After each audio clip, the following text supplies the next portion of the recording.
800 বছরের পরে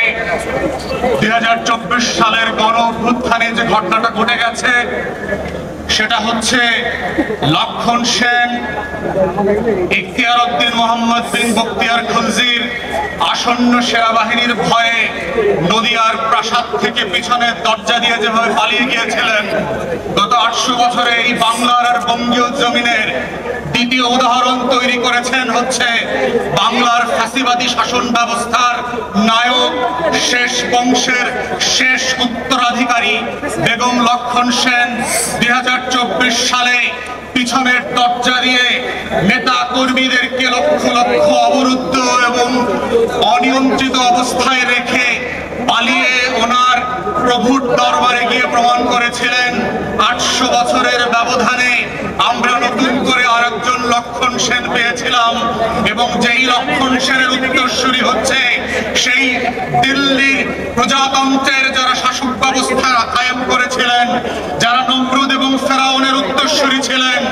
যারা কারবালার ময়দানে মুসলিমদেরকে হত্যা করে পৃথিবীর ইতিহাসে ঘৃণিত জঘন্যতম নামে পরিচিত হয়েছিলেন, সেই লক্ষণ সেনের মধ্য দিয়ে বাংলাদেশের ইতিহাসে নতুন করে গণপ্রজাতন্ত্র করবার যে আকাঙ্ক্ষা, যে 71 সালে আমার লড়াইটা ছিল, যে লড়াইটা বাস্তবায়িত হয় নাই, সেই অবাস্তবায়িত লড়াইয়ের মধ্য দিয়ে আমাদের শত শত তরুণ যুবক, রিক্সাওয়ালা, কাজের লোক, বুয়া থেকে শুরু করে শিশু পর্যন্ত শহীদ হয়ে নতুন বাংলাদেশ গড়বার যেই চৈতন্যকে জাগরণ করে দিয়ে গেছে, সেই চৈতন্যের প্রথমতম স্লোগান ছিল দেয়ালে দেয়ালে যে শহীদ আবু সাইদ মুগ্ধ, শেষ হয় নাই যুদ্ধ, লাখো শহীদের রক্তে গড়া দেশটা কারো বাপের না, অতএব বাংলাদেশটা কারো বাপের না। সেটা 800 বছর আগে লক্ষণ সেনকে এই দেশের মানুষ যেভাবে বুঝিয়ে দিয়েছিল, 2024 সালের জুলাই এবং আগস্টে শেখ পরিবারকে আবার বুঝিয়ে দেওয়া হয়েছে বাংলাদেশ কারো বাপের না। শেখ পরিবারের কাছে এই বাংলাদেশ 72 থেকে 75-এও ইজারা দেওয়া হয় নাই, 16 বছর ইজারা দেওয়া হয় নাই, আগামীতেও দেওয়া হবে না। যারা ব্যাকডোর দিয়ে আওয়ামী লীগকে পুনর্বাসনের দুঃস্বপ্ন দেখছেন, আওয়ামী লীগ যেভাবে বাংলার ইতিহাসে মুসলিম লীগ হয়ে গেছে, যারা আওয়ামী লীগকে পুনর্বাসনের চেষ্টা করবে, যারা সংস্কারের বদলে, বিচারের বদলে, আওয়ামী লীগের নেতাদেরকে গ্রেফতার করবার বদলে লুটপাটের রাজতন্ত্র কায়েম করছে, তাদেরকে মনে করিয়ে দিতে চাই মুসলিম লীগের ইতিহাস থেকে শেখেন। আওয়ামী লীগ মুসলিম লীগের ইতিহাস থেকে শেখে নাই বলে 60-এর দশক আবার 24-এ এসে হাজির হয়েছে। তাই গণঅভ্যুত্থানের স্পিরিট হচ্ছে বাংলাদেশ বদলে দেবার বন্দোবস্ত, গণঅভ্যুত্থানের স্পিরিট হচ্ছে নতুন করে বাংলাদেশকে ফ্যাসিবাদ মুক্ত বাংলাদেশ করবার প্রত্যয় তৈরি করা, গণঅভ্যুত্থানের স্পিরিট হচ্ছে সংস্কার এবং পরিবর্তন, গণঅভ্যুত্থানের স্পিরিট হচ্ছে গণতদন্ত কমিশন করে আমার 1700 শহীদের প্রত্যেকটা লাশের প্রতি ফোঁটা রক্তের বদলা নেওয়ার বিচার করা, গণঅভ্যুত্থানের স্পিরিট হচ্ছে 25,000 প্রতিবন্ধী এবং আহত মানুষকে বাংলাদেশের উত্তর প্রজন্মের কাছে পরিচিত করিয়ে দেওয়া, গণতদন্ত কমিশনের মধ্য দিয়ে গণঅভ্যুত্থানের স্পিরিটকে বাস্তবায়ন করবার জন্য আমরা এখন পর্যন্ত দেখি নয় অন্তর্বর্তীকালীন সরকার গত 4.5 মাসে একটা তদন্ত কমিশন করেছে। আমরা গত 4 মাসে দেখলাম না পিলখানা গণহত্যার জন্য যারা আমরা রাস্তায় রাস্তায় মিছিল করেছি গত বছরগুলোতে, তাদের বিচারের জন্য একটা তদন্ত কমিশন হয়েছে। আমরা এখন পর্যন্ত দেখলাম না গত 4.5 মাসে এই বিচার ব্যবস্থাকে ঢেলে সাজানোর জন্য ন্যূনতম আয়োজন করা হয়েছে।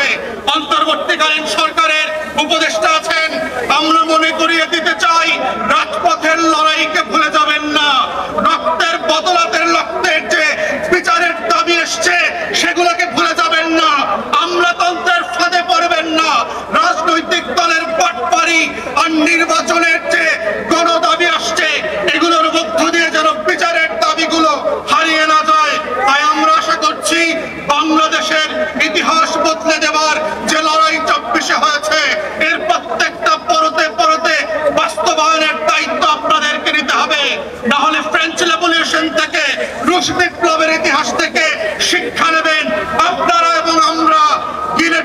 নিচে আছি, বিচার করবেন, না হলে আমরা এই বিচারের মুখোমুখি হব।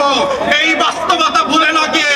বাংলাদেশে নতুন বাংলাদেশ করবার যে লড়াই, সেই লড়াইতে আপনারা লড়াইয়ের মতো করে শামিল হবেন, সেই আহ্বান জানিয়ে আমার বক্তব্য এখানেই শেষ করছি। সবাইকে অসংখ্য ধন্যবাদ। ধন্যবাদ মায়ের ডাক এবং তার পরিবারদেরকে। আসসালামু আলাইকুম।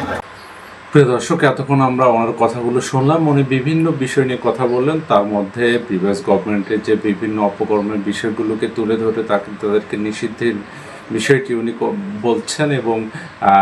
যে নতুন বাংলাদেশ করার যে নতুন পরিকল্পনা, সেই জায়গায় প্রিভিয়াস গভর্নমেন্টের যে অন্যায় অত্যাচারের যে বিষয়গুলো, এটি অবশ্যই উনি বলছেন যে এটি ঠাঁই নাই। সেই ক্ষেত্রে নতুন বন্দোবস্তের যে বিষয়গুলো, নতুন রাজনীতির প্রেক্ষাপট যারা তৈরি করবে, এবং সেই জায়গায় জনগণ এবং জনগণের আশা আকাঙ্ক্ষা এবং ভবিষ্যৎ বাংলাদেশ গড়ার এবং ন্যায় বিচার প্রতিষ্ঠার যে বিষয়গুলো আছে, এটিকে ইন্টার গভর্নমেন্ট গুরুত্ব দেওয়ার বিষয় বলেছেন। এবং এর আগে আমরা দেখেছি পিলখানা হত্যার বিষয়ে বিভিন্ন বিষয় নিয়ে উনি কথা বলেছেন।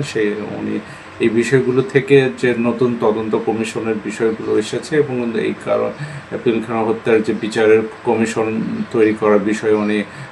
বারবারই বলছেন, এবং সেই জায়গায়